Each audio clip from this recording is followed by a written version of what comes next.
Hello, folks, and welcome to another edition of Hash It Out. My name is Justin Moorhead. I'm here again with my good buddy Mitchell Evans, and today we're going to be talking to you about Nehemiah chapter 12, the sermon that was preached this past Sunday.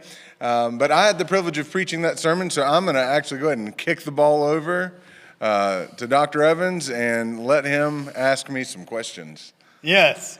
I'm glad to do it. I'm excited, and we're going to try to pin them down, make them squirm, all the things. Yeah, that sounds like a weird wrestling metaphor. Not actually wrestling, but verbally sparring. That's right. Is what we're after. So the passage certainly was fitting for somebody who leads praise and songs here for our congregation. It is, as you pointed out in the message, they've established a wall around Jerusalem famously. This wall can still be found from an archaeological site in 2008 in Jerusalem right now. Wide enough that they can stand up on it. They put the choir up on the wall. So it was kind of early marching band experience. And so the choir's up on the wall and they're singing praises. However, I think that it was very insightful to recognize from the passage that the praises they're singing are looking back. So we're gaining our instruction from a backwards glance, not thinking, okay, we need to do things in a new, fresh way moving forward. And you drew that out. It sounds like, I think your perspective anyways, is we should look back to the Bible for how to rightly do worship. Is that stated correctly? Yeah, that's good. We should. Okay.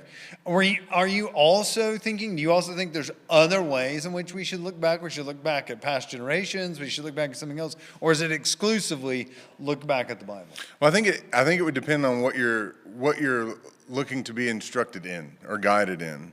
Okay. So, for example, like I think like there are some ways that we could cultivate sort of a devotional personal gratitude for the way God has worked in our life when we look backwards through kind of as I talked about in the sermon, evangelistically, the people who've worked in our life. So, I mean, I think that there's ways that you can look back and think, oh man, God used these different families or individuals or institutions or whatever they might be to get me. And so I can look back at that and feel like a certain type of gratitude. I do think with something like worship. Well, one second. So yeah, I'll look back in gratitude. I'm asking a little bit differently. Maybe you're about to go there with worship. I'm saying you seem to be saying, I look back at the Bible to know how to do this, to gain instruction. I don't follow how looking back at how I became a Christian informs how I worship now. Oh, I didn't know it was specifically about worship. Well, yeah, praise, worship. Yes. They looked back. They're praising. They're up on the wall singing. And they looked back to the Bible to know how to do this. Yes. Is that the only source? Or are you also saying, it sounds like you're saying, look to something in your life? Oh, no. Or is it the motivation for praise? I misunderstood the question. So that's what it is. Yes, now I understand. I would say mostly you're looking back at the Bible. Yeah, there you go. Sorry. No, it's good. That was my fault. Not at all. No, I think you look back to the Bible in order to know how to praise and worship God rightly. So is it helpful to look at church tradition? Yes, for sure. Only insofar as that church tradition isn't contradicting the Bible. Okay. Do you have a thought, like an example? I can't think of one right off the top of my head where I would say the church tradition is helping inform me on how to carry out the worship of God other than what the Bible spells out. Yeah, maybe beyond what the Bible spells out. Yeah, sure. So I think like Roman Catholic tradition in the history of the church, there would be a lot of things that we would say, well, that wasn't very biblical, how they ordered their worship, the emphasis that they would put on a pope or a priest or kind of a unique, weird intercessory work of Mary, mediatorial things. I mean, there are things where we would say, well, that's not what the Bible describes. So we wouldn't look to just all of church history or even more kind of recent history of like Pentecostal worship and things like that. So there are traditions in Pentecostalism where they would feel like a worship service that just was perpetually in singing and praising which is very much a real practice, that it just kind of stays in that mode of singing and praising, and the preaching of God's word never happens, that was an especially spirit-filled service. So I would say, like, to look to that tradition, the Bible would still, to a certain degree, stand as the kind of the arbiter of what we should do and what we shouldn't do. Catholics are bad. Pentecostals are bad. Pretty much. Oh, man. Any good examples where in maybe your life or even in church history, you say, I learned from this, it helped me maybe more faithfully represent what Scripture says? Yeah, well, I think that orders of worship, so liturgical tradition, would have been something that's not explicit in the Bible, but that there have been thoughtful ways in which the church has decided to order its worship that's trying to demonstrate or reflect explicitly biblical principles. So you could use those things, I think, as a helpful gauge. But I would still say that even those traditions would be secondary to Scripture in terms of, like, what am I looking to know how to worship God well. But yeah, I mean, definitely you think in the history of the church, the forms of worship and how they really practically in the flesh took shape and were carried out, that a lot of that was tradition. A lot of that isn't found in the Bible. So I think a lot of that you shouldn't necessarily depart from just because it isn't in the Bible. I don't know if that makes sense. I think so. If I'm tracking with you, if some church has expressed the ideas of the Bible well, maybe we can learn from the way that they express it. Yeah, that's a good way to put it. Even modern day, you would say that's true. Look at another church, look at another group of people, another individual. Oh, sure, absolutely, all the time. To inform how we express it.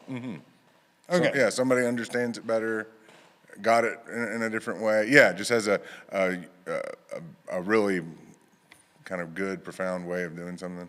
I think could definitely be a help. Okay. Sometimes it seems like the kind of performance-based component of singing in church can be really dominant. So, for instance, if you've got somebody who has phenomenal vocal chops, Yes, good they usage. get up and Really they get up and they have this kind of outstanding performance. I personally have even seen standing ovations for a performer in the middle of a service. Is that misplaced? Is it okay to have a significant solo in the middle of a service? I think it is. I think something like a standing ovation for a performance would definitely be misplaced. Okay. So I think in every way, as cheesy as it sounds, God gets the standing ovation. So I think if you put a person in that position, even if it wasn't like somebody was setting out to praise this person rather than the Lord, but that's just what transpired, I think it's a misstep. So I think it's helpful to not set a church up for that type of misstep. So I think there are things that you can do, prohibit, kind of frown upon in the life of a church's worship that are going to kind of help to not get there. But I think that really, if you think everything about it is celebrating God, praising Him for what He's done, so to always want to not be in the position where you could be inadvertently or directly praising a person is more faithful, is better. Okay. So is it wrong to do those solos? Yeah. Yes. Yeah. Okay. Nobody should ever do a solo in church. Well, it depends on what you mean by a solo. What I mean is the typical definition. Mine is in one person singing while the others listen. So I'll give you an example of what I mean. If we're teaching a song here at our church on Sunday morning, where I would not promote singing of solos, but for a minute, I might be really the only real voice in the room because they don't know it yet. So I'm kind of singing it solo. Okay. You know what I mean? Just because of lack of participation. I got you. Sure. So I don't think that would necessarily be, I think a lot of it is what's the heart behind it. I think performance, the word you use, is great. So I think whenever music ministries or things like that, the way that they rehearse, the way that they develop, the way that they position and kind of promote things is performative in nature is where you kind of go wrong from the outset. So we're not trying to pedestal somebody for a vocal solo performance. So we're not trying to do that. Maybe give me some things we are trying to do musically in church. We're trying to collectively sing together the praises of God. So I think collectively, specifically singing, even though we're using instruments, I think singing is primary. And God is the subject, kind of the one that we want to be praising. He's the one that we're giving the standing ovation for, to put it that way. I do think one, this isn't what you asked, but it's something that typically comes up with that. I don't think I've heard it said before, like there's an audience of one. So I'm just here to sing to the Lord. So I think it is about the Lord, but I do think it's to one another. Singing is involved with a lot of one another passages in the New Testament. So we're singing to our brothers and sisters. We also are singing to the Lord, singing his praises, but it's all about him and about what he's done. Okay, that's a good corrective. It's not just an audience of one. Right. Yeah, you do hear that lingo put out there. Mm-hmm. Yeah, I think that is helpful. If you are working through singing and singing styles for, especially in maybe the early 2000s, that was real divisive in churches. It seems to have died down some. At the same time, are there some like instruments or forms of singing that you would say, oh, it's not really helpful? So are like organs bad or drums are bad? Sure, I think that there are instruments that should be more primary if a church is having to prioritize. Okay, we're going to have an instrument help us in our singing. Mm-hmm. And what I would say is chording instruments should be primary. So chording instruments just meaning instruments that are designed to play multiple notes at a time, to play a chord, which What's would be a non-chording instrument's not meant to play multiple notes? So like a horn or something. Okay. It's just like, like that's the note you're getting. Like it's not a, traditionally like a bass guitar is not going to be a chording instrument. It's just going to be playing single notes. All I could come up with was kazoo. Kazoo is not a chording instrument. Yeah, that's great. At least it was correct. It was, yeah. So I think piano, guitar, organ, I think all of those would fit the bill. I think that the type of instrument is one thing, but I also think what the instrument's trying to do in the moment is another. So I think if an instrument is trying to serve as the canvas, it's trying to give a bed for the voices to be able to interact with. So this is the foundation of the music, of the song, of the hymn that we're singing is made up of these chords, so we're going to sing along with it, rather than be expressions in and of themselves, the instruments anyway. So the voices need to be the thing expressing, the instruments need to be the thing supporting, typically. How involved should people be beyond just their voices in the Sunday morning gathering? What I mean by that is some people would raise their hands, perhaps. David took off all his clothes and danced before the Lord. Sure. So maybe somewhere in between, standing like a statue and stripping down. What should we expect? What would be a good expression? Yeah, well, I mean, if Mitch is feeling froggy, he might do a David on Sunday morning. So if you want to come visit, that'd be fun. Typically, I would not do a David on Sunday morning. Typically? Yeah. If you're doing worship, like private worship in your prayer closet, that might be appropriate. Anyway, sorry. I'm going to, serious answer. I do think there's a spectrum of expression. I love that you told the world what you do. I didn't say I do it. Closet. This isn't my prayer closet. He's got a special closet. Oh, it would be it's special. Kind of like a nudist beach. Yeah, for one. Yeah, for one, with a door that shows. Yeah. So I think lifting hands,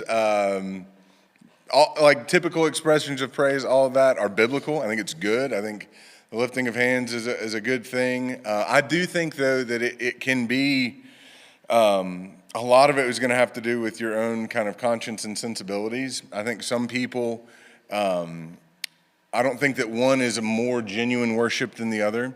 I've heard that espoused at times as well. Mm-hmm. That person's really worshiping because of how they looked. I don't think that there's any closer worship or more genuine worship because of how demonstrative that we are. But I do think that there are a lot of times, the way that we use our bodies As I've heard you describe before, the practice of actually kneeling in prayer or something like that does something to humble our hearts because of a physical action. So I do think that at times praise and worship, where our hands and our arms are demonstrative, it can do a similar thing. So I don't think that it's bad. I also think that some people would be so uncomfortable doing it that they would stop to worship. They would not be worshiping anymore because they would be thinking, my hands are in the air. I don't know. I'm trying to do what everybody else is doing right now, but my hands are in the air. So I think if that was the position a person got in, it would have been a misstep. And you should have just worshiped God in your heart and sang the songs and kept your hands down. So I think that there is an acceptability range for sure. I think the most helpful thing, though, is a church culture that, within reason, I don't think it's good to run around the church. I think that those types of practices or distraction would be very unhelpful per like 1 Corinthians 14 or something like that. It's like, this is not orderly. I can't make sense of what's going on in here. So I do think that some kind of more excited, charismatic expressions of worship would detract from worship in a lot of ways. But I think in general, with kind of a reasonable extent, it's good for a church to be a welcoming and open kind of an environment. Okay. Do what Maybe you one last feel. final thought, interact with a little bit. I have heard people describe, you referenced this a moment ago, that something seemed more kind of spirit-filled, a spirit-filled experience, that sort of thing. Usually they'll attribute that to some physical experience, whether that be, I got goosebumps while they were singing, I just really felt like once I closed my eyes and just worshiped God, that was just this really intimate moment. What makes something a godly expression of praise? And I'm thinking in church, Sunday morning, gathered people. Sure. So how do I detect when it's really a godly expression of praise as opposed to maybe a lackluster expression? Some people might come in to a church and say, I just didn't feel moved. It felt dead. How would you decipher between, okay, this is dead and this is spirit-filled? How do I define those? Yeah, I think that's a good question. I think that in a lot of times, if the feeling moved, I think that's a good way to put it. Like if the times in worship that you feel most kind of emotionally engaged, whatever the right word is, and that's corresponding with a particular song or a particular voice or something that is, I would say, kind of more superficial in those ways, not directly connected to like a truth, for example. I think when it's truth that is impacting us, we sing a lyric in a song that's so overwhelmingly true that it was my sin that held him there until it was accomplished. Something like that can really sting in a way that when there are moments like that where it's truth that's moving us, I think is always a confirmation that this is from the Lord, if you want to use that kind of expression. But also, I'll tell you, one of the things that is most moving to me when I lead our church every week is watching the other believers worship, because I have a unique vantage point. I'm up kind of high in front of everybody. But when I see certain people, and a lot of times it is expressions, lifted hands, things like that, closed eyes, but I can see brothers and sisters in our church that are being kind of very expressive in their worship of God, that moves me almost as much as anything. So if I'm trying to deduce, then what is it? So I think when we're moved by the truth of God's word, something explicitly connected to the Lord and what he's done, or something that's explicitly connected to the good of our brothers and sisters in the room. So it's really not things that are dependent upon my preferences. So it's not like I love that song so much that it just gives me goosebumps every time and I know that's from the Lord. But really, it's seeing that there are things that are more closely connected to God himself, his word, and other people. I don't know, just kind of. That's helpful. The truth is the arbiter of whether or not it is a real godly experience. I would say so, yeah. Yeah, evaluating it. I heard somebody get goosebumps at a Leonard Skinner concert. That's Or right. maybe less. I don't know. I've gotten a lot of goosebumps from secular music. It's great sometimes. Oh, okay. Yeah, All right. So don't trust the goosebumps. Nope. Dude, this has been good. It's been Yeah. fun to be on the other side of things. I'll let you close this out if you don't mind. Yeah, absolutely. Glad you all were able to listen. Hopefully it's been helpful for you. And we'll be back next time on the next edition of Hash It Out.